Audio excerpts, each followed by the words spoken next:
Il ne savait pas que s'il la tuait, il mourrait aussi. Les sirènes et les humains étaient en guerre depuis plus de 10 ans. Ils vivaient dans une haine extrême. Le roi humain avait donné un ordre. Partout où vous voyez des sirènes, éliminez-les immédiatement.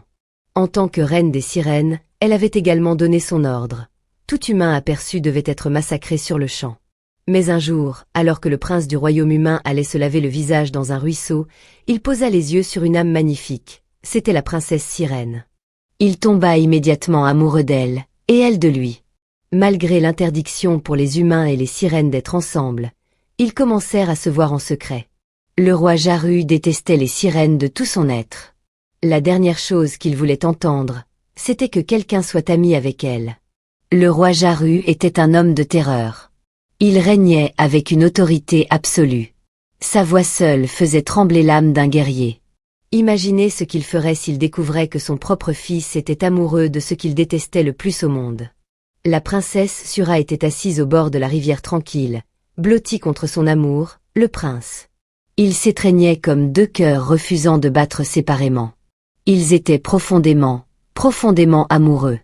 Le prince Itoma lui toucha doucement la joue. « Je marcherai sur des braises pieds nus pour prouver mon amour pour toi, » dit-il. La princesse Ura le regarda dans ses yeux chauds.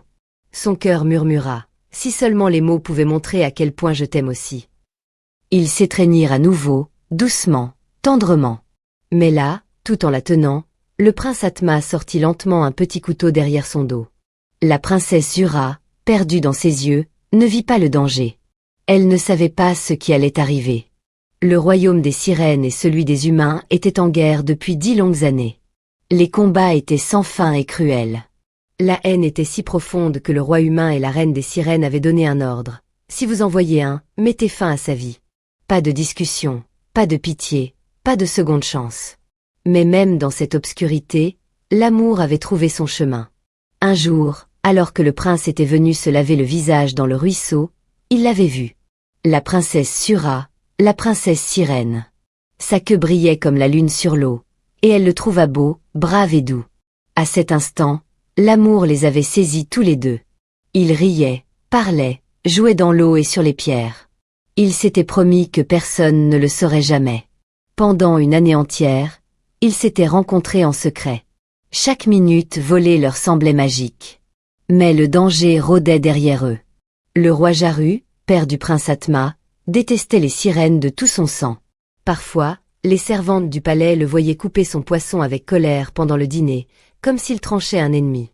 Le prince Atoma le voyait toujours, et il